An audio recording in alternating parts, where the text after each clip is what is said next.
It's the one that was good with Grove of the Burn Willows, Punishing Fire. Yeah, he has that combo in here. It's like when, yeah, it was a two. It's whenever they gain life, right? Whenever you gain life, it gets bigger, right? Okay. Kind of like a Johnny's Pride Mate, right? Yeah, but opposite. It's Johnny's Pride Mate on opposite day. When your opponent gains life, yeah, it gets bigger, right? So yeah, so he's got 4 of those in here alongside the Grove of the Burn Willows Punishing Fire combo. It's like the Cowardly Lion, only the opposite. Oh, but it actually it gets that many ++1 counters. It's not just one. Just one every time you gain life. It's like you gain 5 life, it gets 5 counters. So that's really good. It also has Trample. So it's really good against Thopter Sword. Yeah, just crush really people. Fiery Justice also in the deck, which was opponent gains 5 life, and you deal 5 damage divided how you choose amongst any number of target creatures or players. So that's always a great combo alongside Kabu Predator. Predator gets bigger, they gain some life, and then you just wipe their board and swing with the Predator. So Swords to Plowshares, also a great card. Yeah, Kabu Predator. 4 of those in the deck, of course. You know, your opponent has a gigantic Tarmogoyf in play, and you cast Swords to Plowshares. Yeah, and, it's you know, your Kabu Predator becomes this ginormous monster. Yeah, it's pretty exciting, pretty neat. I haven't really seen. I mean, it looks kind of like just a Nihilist, right? And definitely, I mean, he's got Progenitus, Natural Order Progenitus in here. Mental Missteps, of course, easily castable for just a low cost of 2 life. Pretty cool. So, do we know the records of both of these guys? Are they both undefeated? Okay, we're gonna get their records. We know Paul was undefeated last time we saw him, so you know, good possibility that these guys are both XO. Very exciting.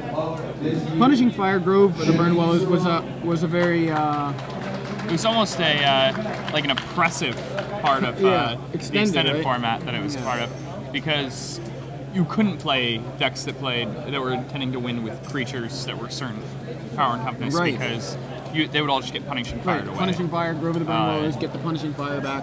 Pyromancer Ascension with Punishing Fire was actually one of the most played decks at that Pro Tour. That seems really strong. But Grove Punishing Fire seems really it's really good in Legacy too, yeah. I can't imagine Grove Punishing Fire against Merfolk. Yeah, it seems like that would be my gosh. pretty... Like he's if gonna he need... assembles that? Yeah. I mean, he only has 2 Punishing Fires, so he has to draw 1, but this deck looks really good against Merfolk. Fiery Justice against Merfolk? Yeah. Paul's gonna have to hold those wastelands for those groves for sure. Yeah, these Dazes and Forces are really important. If he gets Fiery Justice, he probably just loses. Yeah. I think Brandon's probably... I guess he could draw Kira. Kira definitely helps. Kira's good, but Punishing Fire is pretty good against Kira even. So both players are 5-0. Nice. So Brandon Leonhardt, awesome deck. Excited to see him at 5-0 with this. Yeah.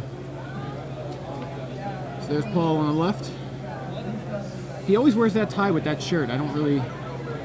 Yeah, it's like it's just hanging there, like completely defying gravity. I don't even understand.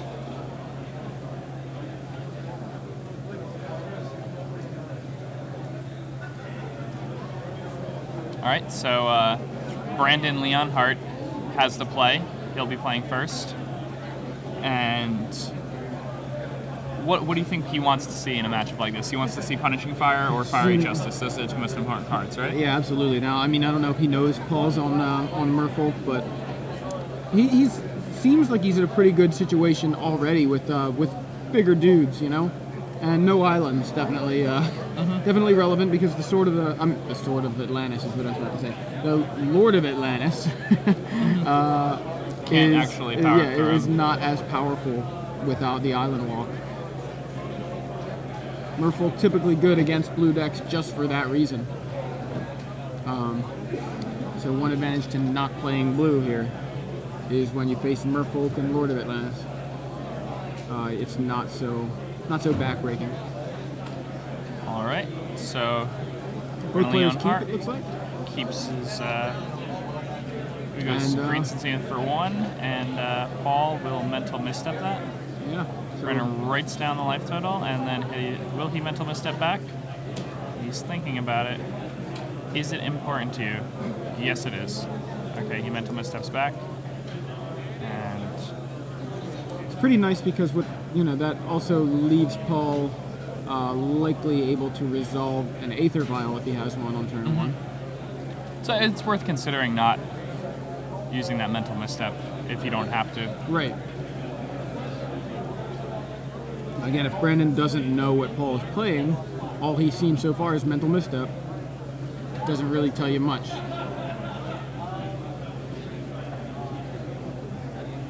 And now, if Brandon didn't know before, though, I think he'll know quickly.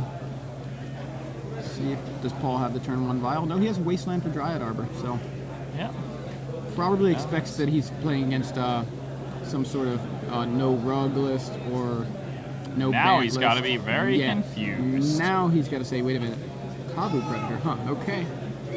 I mean, Kavu Predator almost immediately makes you realize, okay, Fiery Justice, Grove of the Burning Willows, Punishing Fire, like that. Those cards all were just alongside each other and extended. So yeah, Paul has already used 2 Wastelands, and we talked about the possibility of him saving those for any Grove of the Burning Willows just to keep that combo from happening. Now Paul with that double Paul's plan Wasteland at this draw point. was able to put Brandon off his second land. So Kavu Predator taking little tiny chunks out of Paul's life total.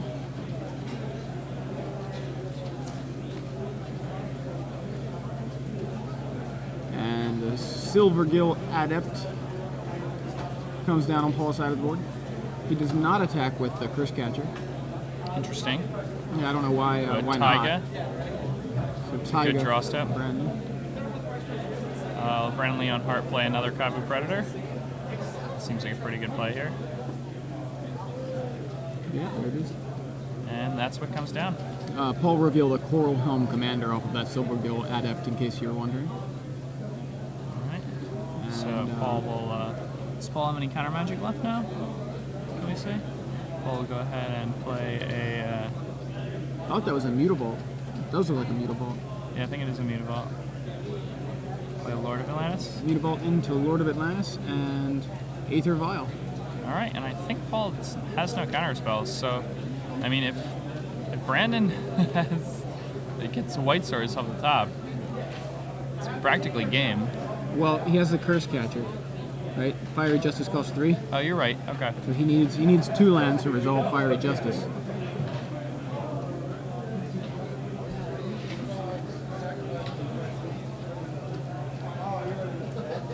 Now, what else does he have in here that might be good at this point in time? Open number 3.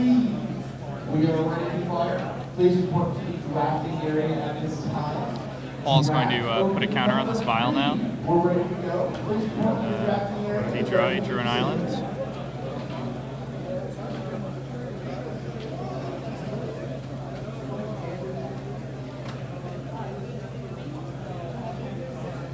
Considering the play here, looks like Alpha Strike. Yeah. Maybe not. Okay, yeah. He is going with the Alpha Strike. Now this gives Brandon the opening to take care of that Curse Catcher. Yeah, So in case he I think has, that's so Punishing Fire on the Lord of Atlantis. Paul sacrifices Curse Catcher to counter that, and then trades Lord of Atlantis for one of the Kavu Predators, and Silvergill Adept appears to be getting in for 3, alongside the Mutavault also getting in for 3. well, let's see. So another Punishing Fire in hand for Brandon here. And another Kavu Predator.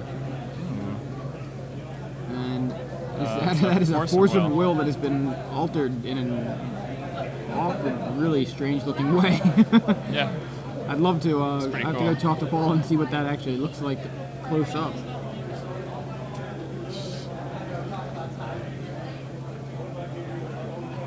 And Mutavault alongside the Adept. into the red zone for 4.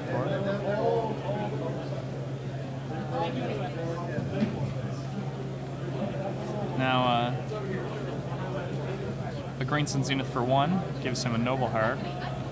Seems like a pretty nice one at this point. And that's exactly what looks like the plan is here. That's about the only target, right? Noble Hierarch, yeah. Yeah. Only 1 drop. I mean, he could get a Dryad Arbor, but we've already seen, yeah, he only has 1 copy of Dryad Arbor anyway. And, you know, unless he was playing around Mental Misstep, that wouldn't have been the play anyway. He may have to trade that Kabu Predator in hand for a Mutavault this turn. Doesn't seem unreasonable.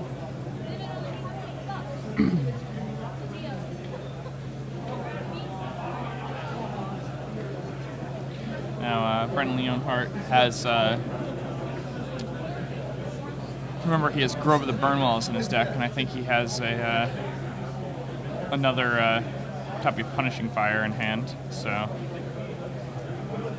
And here we go again. Mutavault and Silvergill Adept into the red zone. Now, this turn I think I may chump with the, not chump, but I may block the Mutavault. Yeah, take out the Mutavault, trade Kabu Predator, and Adept gets in for 2. So Paul plays an island and passes his turn. All right, now Brandon's going to have a Tarmogoyf this turn, or perhaps a Knight of the Reliquary, whatever he fancies. And it is Knight of the Reliquary for Brandon. Now, 5/5 or 4/4? I believe it's a 4/4. I think he said 5. Oh, so it's +2, so it's a 4/4. Okay. So Paul does not have an answer in hand for it. Now has a Force of Will, but not relevant at the moment.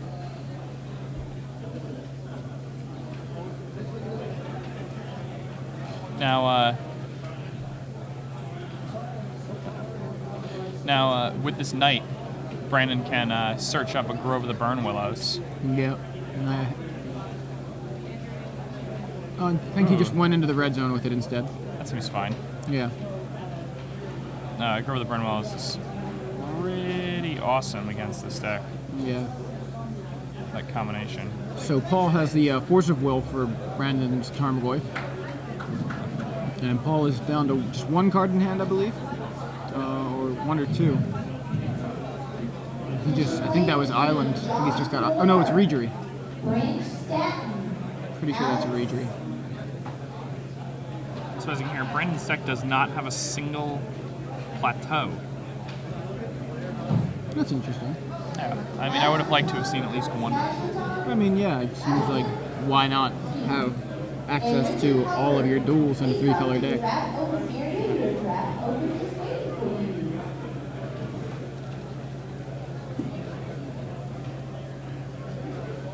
Now, this attack, I think Brandon's going to go for a Punishing Fire on the Silvergill Adept. This is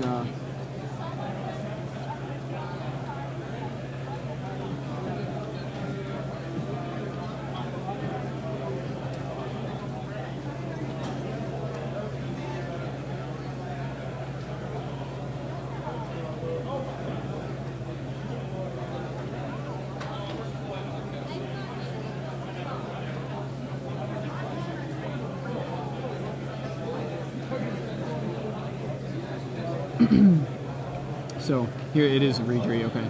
Paul taps 3, adds Miro Reejerey to the board. Yeah. And Brandon's gonna go down a bit. He's gonna attempt this Punishing Fire.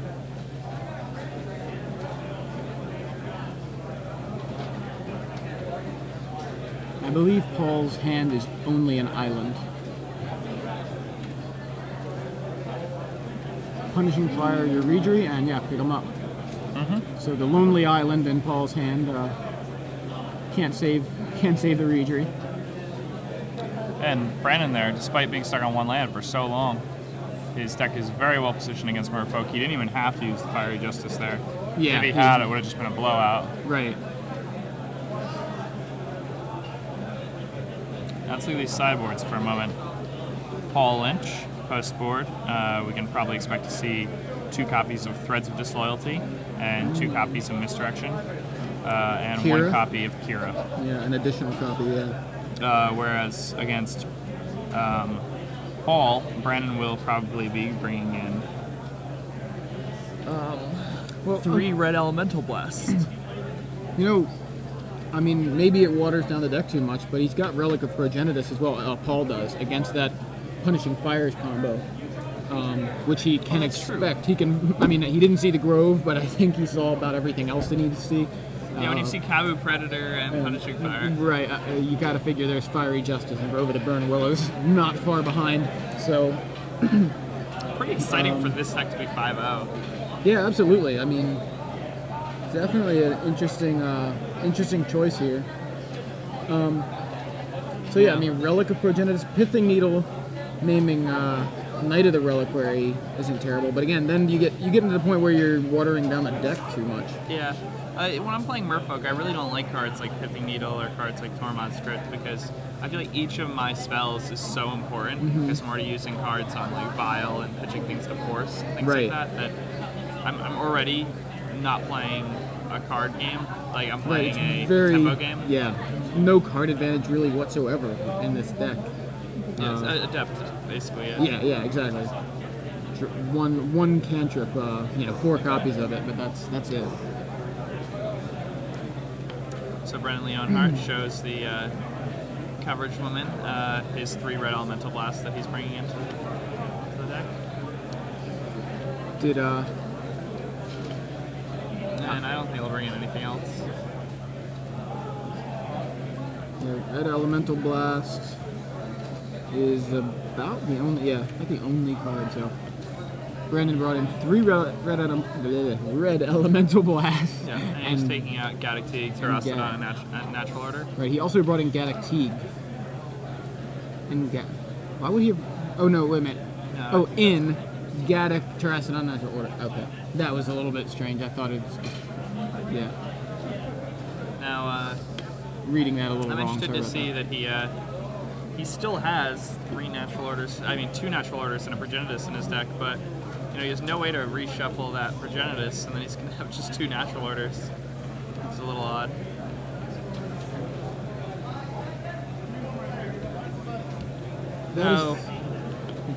I think Paul will do really well if he's able to Threads like a big Kabu Predator. Oh yeah. Threads is just really strong here. Yeah, Threads does seem really good against Brandon's deck. It's got Goyf, Predator. Is it 3 mana or 3 casting costs or less, right? 2 or less. Is it 2 or less? Okay. Yeah, so he he can take can't hit Predator the or Knight, Goyf. right? This one's tapped out, he can take Pride Mage. Pride Mage, yeah. Seems good.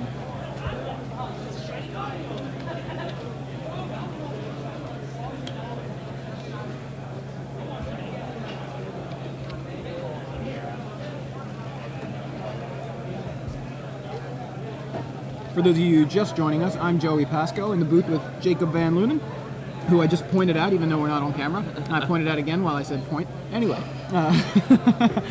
we're here in Baltimore, Maryland, covering the Star City Games Legacy Open. We're here in round 6 of 9. Very good turnout today, over 300 players, something around 330. That's great for Legacy event. Yeah, absolutely. And Brandon has 5-0 right now with a Grove of the Burn Willows. Like almost a Time Spiral block constructed deck. Yeah, I mean, it does Plus kind of remind Knight of the Reliquary yeah. and a few other gems. Yeah, Paul Lynch with Merfolk, which Paul Lynch, local guy, always playing the Merfolk, has done well with it very consistently. And I believe he won the last Star City Open Baltimore Legacy, or Star City Legacy Open in Baltimore back in September with Merfolk. So he's very good with the deck. And Merfolk seems like it's perpetually a favorite, and also just very good. It's almost always just a good, solid deck. So. Yeah. And side note, Paul Lynch, he wanted to announce that there is a vintage tournament on July 23rd at Xanadu Games in Baltimore, where we are right now. Yeah. Xanadu, popular song by Olivia Newton-John. The gaming store probably owners, big Olivia Newton-John fans. I mean, it has to be. The prizes for it are Workshop, Mox Emerald, Underground Seas, and on these prizes scale with attendance. So, definitely, yeah. I mean, Xanadu puts on some great tournaments. A lot of Eternal format tournaments. Like Vintage, Legacy. They're just really popular in the area and really popular at that store. Paul is a regular there. They also have IQs there, I think. The invitational qualifiers for Star City. Oh, so, nice. Do they have a Super IQ coming up, do we know? I'm not sure. Not that we know of. But, no, I don't think so. But if you're interested in finding more about the IQs and the Super IQs, you can go to starcitygames.com/IQ. Is that right? Yeah, IQ. So, best way to qualify for the Invitational outside of the Open Series. It's pretty much the only way to qualify for the Invitational outside of the Open Series. Absolutely. These new TOs are really putting in a lot of work. For a long time, I've been trying to set up a PDQ on a submarine so that I would automatically win it, and despite all my efforts, I've never been able to put it together. Man, that's just a shame. So both players mulling to 6 here. All right, so who do you think this matchup favors when people are mulliganing down? I'd say pretty much no matter what favors Brandon, right? Yeah, I'll agree with that. The Brandon's deck is very good against Merfolk, like with Fiery Justice and Punishing Firegrove. Punishing Firegrove single-handedly crushes the Merfolk deck. Yeah, so it's a rough climb for the Merfolk, but on the mulligan, I mean, I guess it's just with both players mulliganing it. I don't know. That seems like a wash to me as far as both players being down a card, and looks like Paul's gonna go to 5 though. Yeah, I mean, I hope so, considering he just drew the top 5 cards of his library for no reason. It's like, yeah, I'll keep. Puts him back. What do you mean I can't do that? I do that all the time.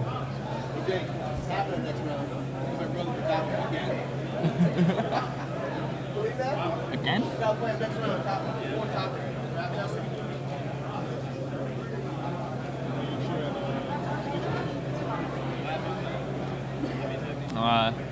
The Beverly brothers, who we saw in feature matches yesterday. We saw Matt yesterday. He played against his brother Rob when playing for top 8 of the first draft open, and now they're playing against each other for top 8 in the second draft open. Or third draft open, rather. Yeah, that's unfortunate. Seems like it always works out that way. It happens, my friend Lloyd and Mark Frias, those guys are brothers, and they seem to always end up in top 8s together and have to eliminate each other. And never in the finals. Never seem to meet in the finals. Always seems like it's on the way to the finals and one has to knock the other one out.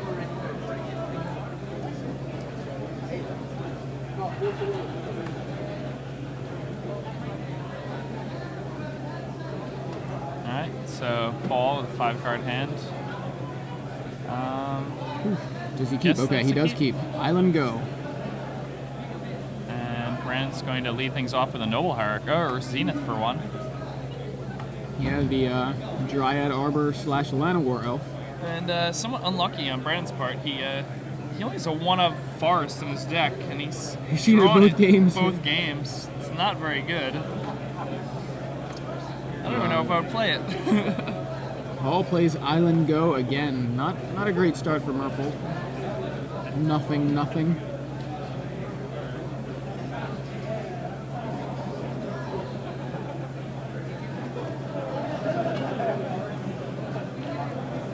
Now, let's see what Brennan can do with 3 mana. He goes for Tarmogoyf.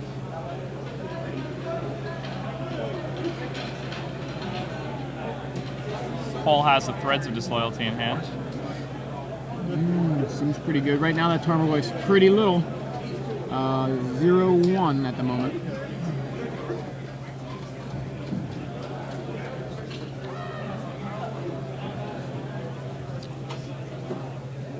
Paul is Pondering his options. He's going to go ahead and dismember this Dryad Arbor. It'll go down to 14 now. Interesting. So he gets instant land creature in the graveyard, setting up Threads of Disloyalty on the Tarmogoyf, which went from being an 0-1 to a 3-4. All at once. Yep. And there we go. Threads of Disloyalty. Brandon has no counter magic other than Mental Misstep. No, he does not. He does, however, have a Swords to Plowshares in his hand. So. Surprised he didn't Swords it in response so that he would gain a life. Yeah, I mean, if you're going to Swords it, that would be the time to do it, but I guess he maybe just wants to hold. Perhaps hold he has the Gasali swords Pride back. Mage in his hand or something like that. Yeah, maybe he just has an answer for the threads.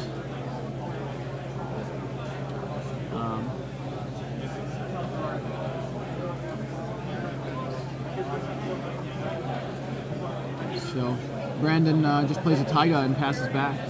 Huh, very interesting. And now Paul has 4 lands, 3 islands and a Mutavault. Tarmogoyf coming over to Rumble.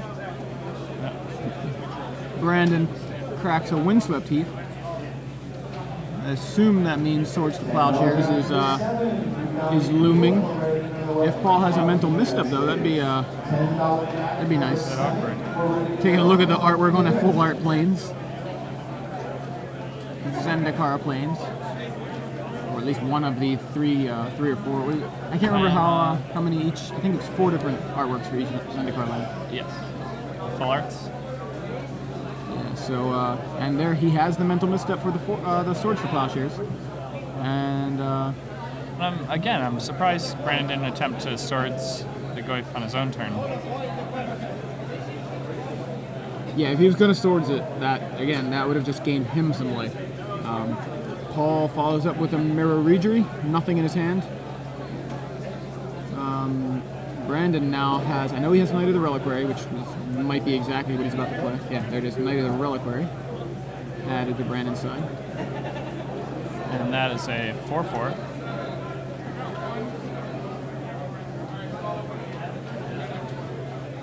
And that puts the brakes on Paul. I did not see what Paul drew, but... An Aether Vial. Okay. About as bad as draw steps get. But plays it anyway. He's setting things up for the future, I suppose. No reason not to, unless he just wants to bluff counter magic or removal or something. Not removal. Merfolk doesn't play removal. I'll dismember. Could have bluffed the dismember. All right. Swords. Oh, so now he's assembled Punishing Fire Grove. Yeah. Punishing Fire on the Marrow Regery. Yep. Takes care of that.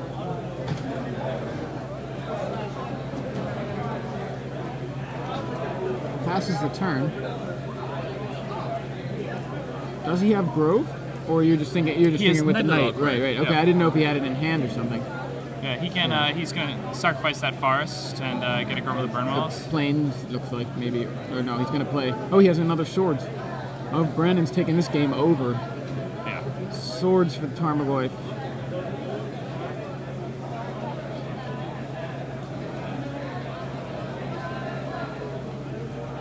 And now, even if Brandon can find Sowers, which I guess he's not even playing, but Brandon doesn't know that. Brandon knows that he can just keep Punishing Fire in hand by allowing his opponent to. Paul nods his head. Yeah. He gets it. Says, "Wow, I can't beat that." Yeah. I mean, no Merfolk player will ever beat Punishing Fire Grove for the Burnwells ever. Yeah, that's a really unfortunate matchup for Paul, but looked like he was able to. He was going to be able to fight through it potentially, but after those first few turns, he just really didn't have anything else to do.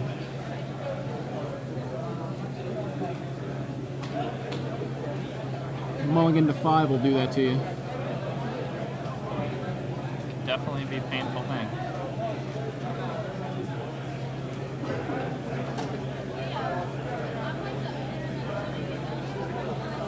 So now let's see.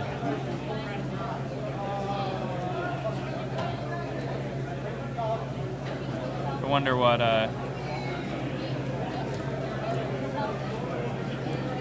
So you're just gonna start aiming these at his opponent's face. He's gonna. Looks like he's just tutoring up playing some the lands. grow game. Yeah.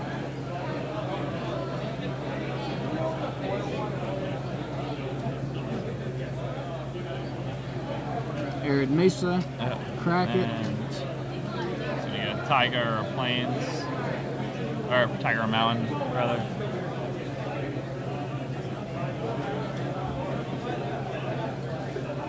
That knight He is might get a plateau 7/7. if he had one. Second time, 2 games. This deck looks sweet though. I would build this Yeah. deck. I would take out the Regenerative Ascension and put Bloodbraid Elves in.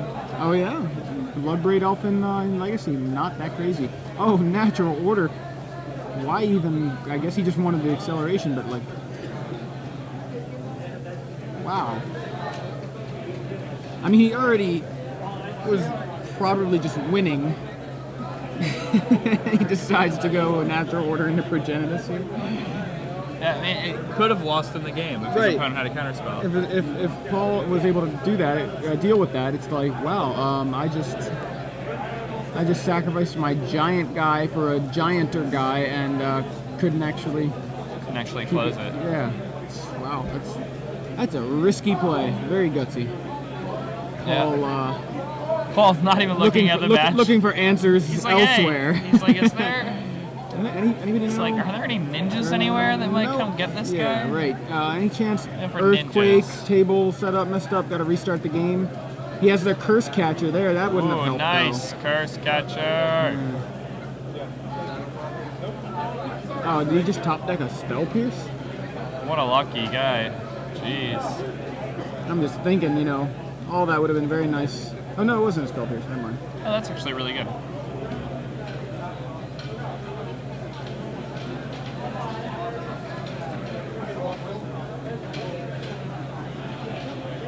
But he's dead. He can't do anything. So, it does not matter that much. Yeah, it's going to take Paul more than 2 turns to knock Brandon down to 0.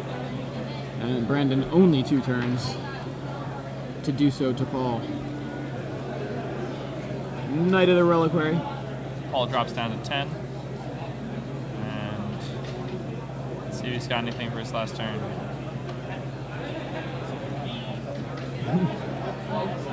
Yeah, that's it.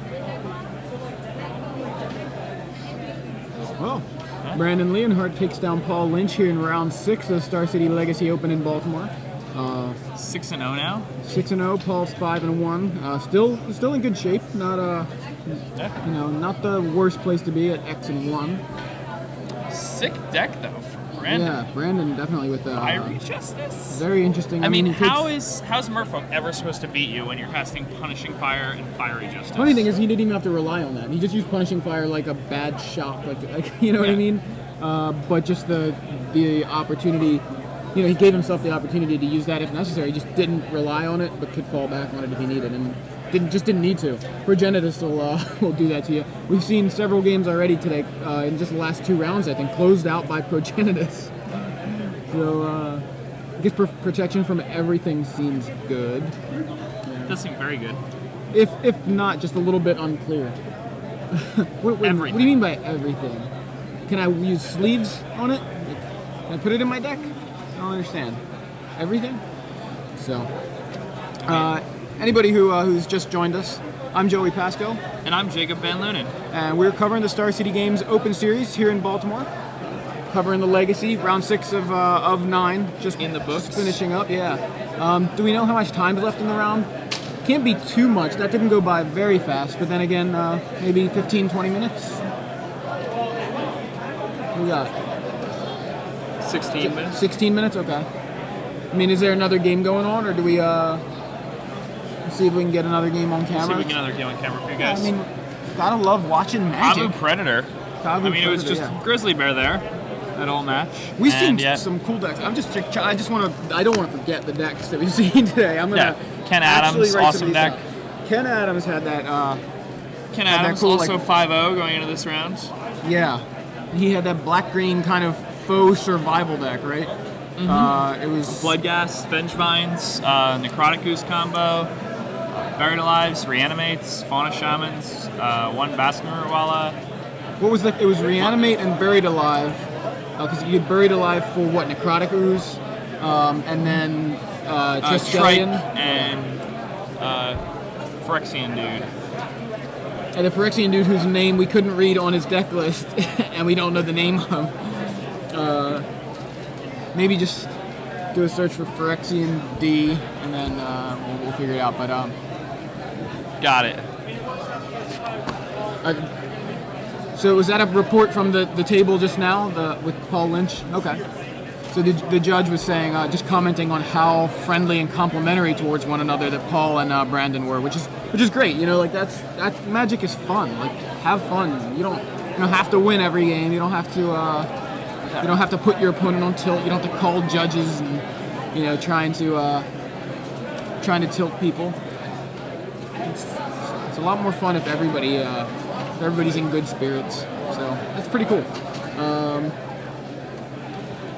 Phyrexian Delver. That's not it, is it? So, trying to figure out what that card in Ken Adams' deck was. We had the deck list, we just could not read his handwriting.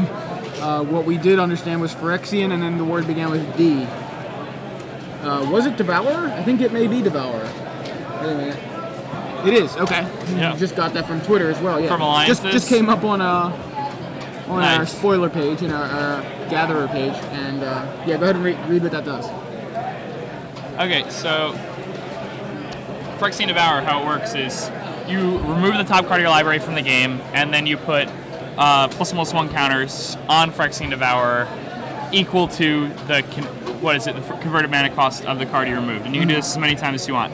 But if his power becomes 7 or more, you have to sacrifice it. So what you do is you have a Triskelion and a Phyrexian Devourer in your graveyard, and you reanimate a Necrotic Goose. Then you reveal the top card of your library, and eventually you reveal non-land, and you put a bunch of +1/+1 counters on the Necrotic Goose. At which point, you remove all those +1/+1 counters to deal damage to your opponent. At which point, you then use the 0 ability again, and you just keep doing this. And as you do this, your opponent's life total will eventually be 0. So yeah, definitely, kind of cool to see. Kind of cool to see how he's got like basically a very aggressive, very synergistic deck with a combo built into it. Well, Paul, come here for a sec. You want to talk to you real quick? So. Nah, I lost it. Oh, let me let you get out of here. Yeah. Just quickly talk to Paul Lynch real quick, or just about that last matchup. Here we have Mr. Paul Lynch right here. So, rather than. How was that last match? So yeah. How's it going, fellas? Pretty good. You get to be Jacob Van Lunen for a minute. All right. So this is Paul Lynch. Paul Lynch, we just saw him playing Merfolk. You always play Merfolk. Sometimes. I play Enchantress from time to time. Oh yeah, that's right. We did The see you playing DC. Enchantress in DC. Michael, you're welcome. Right, yeah, that's right. You scooped to Pazke in round 90. Enchantress playing Mirror for match. top 8, right? Yeah, Enchantress which Mirror. he was a lock at X02 and I was X11, so. Yeah, it was. That was a tough match, and you guys Yeah. never. It was just game one, right? Game Yeah, one the went to Enchantress, time. And the Enchantress Mirror, unless you're in time, is a draw. Like Yeah. it's like somebody has to get extremely unlucky or mulligan to Oblivion and just not have anything, or just not know what they're doing. So Yeah. it's really, really rough. Well, for this tournament, you got the Merfolk again. Yes. You did pretty well. Wasn't it the Legacy Open in Baltimore back in September that you won that one? Yes. Yeah, that's what I yes. thought. Okay. That was the Baltimore group we were working on for a while. We put together blue-white Merfolk with swords, and we've been working on that for a while. It did pretty good. And a lot of people still play it. I've seen going to random tournaments. I've seen people in Providence playing it. Uh-huh. A lot of the other 5Ks and stuff. So it's kind of cool. You're 5-1 now, right? Yes, I just got my first loss. Did Unfortunately. you expect to see Punishing Firegrove with the Burn Willows, kind of like a Fiery Justice dot deck there? Brandon's one of the local players. Okay. So the same thing, know. he's been playing that for a while too. Oh, so I you knew have it was to- some kind of like zoo variant.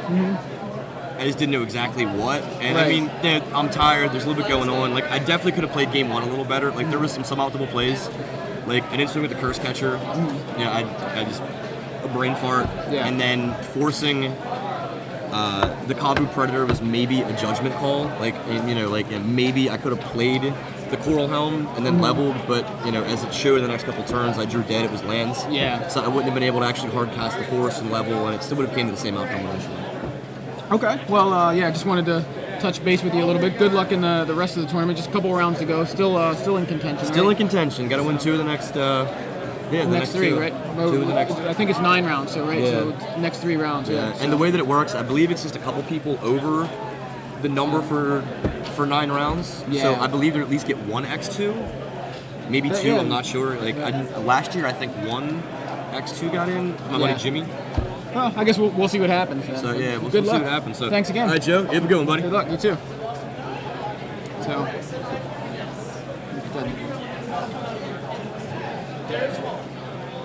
All right, so we've got another match for you, actually. Jesse Hatfield, a name that not unfamiliar to those of you who've been following the Legacy Opens in the past few months.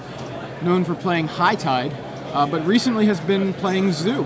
And he's playing against Wesley Ruwish, a name I'm not familiar with, but and I may have mispronounced. It looks to me like we've got Wesley is on no rug, and Jesse does appear to be on Zoo. Yeah, of course, definitely. Just taking a glance over the lists. So these guys obviously tied up a game each, and Wesley has the hierarch in play for acceleration. Jesse looks to have cast a chain lightning at least at some point. May have gotten mental misstep, but hey, Ricky's in the booth with me. How's it going, Ricky? Hi, Joey. Fill me in. What do we got here? We've got Jesse Hatfield playing Zoo and Wesley Ruwish playing looks like no rug. So natural order rug Yeah.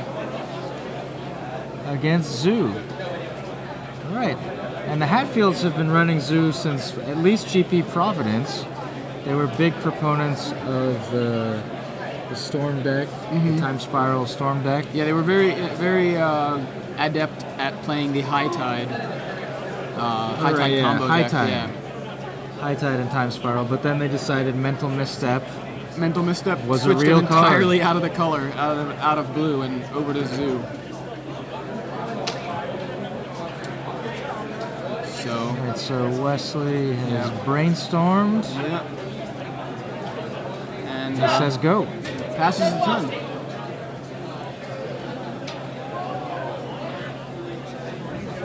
Jesse adds a Tarmogoyf to the board, or at least attempts the Tarmogoyf. Tarmogoyf is a pretty problematic card from our perspective. Yeah. We can see Jesse's graveyard completely. We've got land instant and Chain Lightning. Chain Lightning, a Swords, sorcery. Plowshares. Is Chain Lightning a sorcery? It's gotta be, right? Is it? I don't know. I thought it was an instant, but we could look it up right there, actually. Oh, sweet. It is a sorcery? Okay. Just confirming Yeah, that. that's So what I it is a thought. sorcery. So that's a bigger Goyf than we thought. We don't know what's in Wesley's graveyard, but All right, here's Jacob Van Loon, and he's back. I was just filling in. thanks for filling in, Ricky. Yeah, we got another match just ninja'd into us. Didn't nice. So- completely unexpected. Jesse Hatfield, Zoo Master, Yeah. battling it out. I know Jesse Hatfield as a High Tide master, but I know recently they've adopted Zoo. But were they just Zoo players that switched to High Tide? Is that? Yeah, originally they were considered like the Zoo Masters. Okay. Like every Zoo list in Legacy was like basically a Hatfield list. See, that's very and interesting then to me. Like, they became High Tide kids. yeah. Well, back with the Naya, back with the Nicodles for the Hatfields, and Wesley's playing no rug. Has a green Sun Zenith for 2. And probably gonna just get a Goyf of his own just to play a little defense. Yeah, there it is. It's pretty strong. Green Sun Zenith proving itself to be a really powerful spell in every format. Yeah, it feels like it's best in Legacy. Yeah, you know, the one thing that's really great about it is that it lets your deck retain threat density, regardless of, you know, how many threats you're drawing, because you're constantly shuffling it back into your library. In a format like Legacy, where you really only have room for so many creatures, it's really nice. So Jesse, in with his Goyf, representing some sort of burn. The Goyfs, by the way, are both 4 or 5 at the moment. And no, he just lets it bounce off of Wesley's Goyf and plays a Wild Nacatl. Looks like it is getting mental misstepped. Or it got mental misstepped. Wait. Yeah, I'm a little bit confused. Where are we? Because... Oh, he has a bolt. Yeah, did he just tell him back up, we're still in combat? Yeah. I guess so. That is probably what happened. Yeah, so Okay. Jesse plays a Forest and then Wild Nacatl. And then he's going to chain the Thermogryph. Second Nacatl and Chain Lightning for Tarmogoyf. Yep. And that's a 3-turn clock. Yeah, Jesse left empty-handed, but 2 Wild Nacatls on board will make quick work unless Wesley can find an answer to those. Puts Wesley down to 9 here. Yep. And if Wesley doesn't find a creature this next turn, ooh. Jesse. Grim Lavamancer off the top. Makes things even just that much more dangerous for Wesley. So yeah, now even if Wesley draws, you know, even if he draws a creature to play on the next turn, then one of the Nacatls is going to get through and deal the final 3 points of damage. So.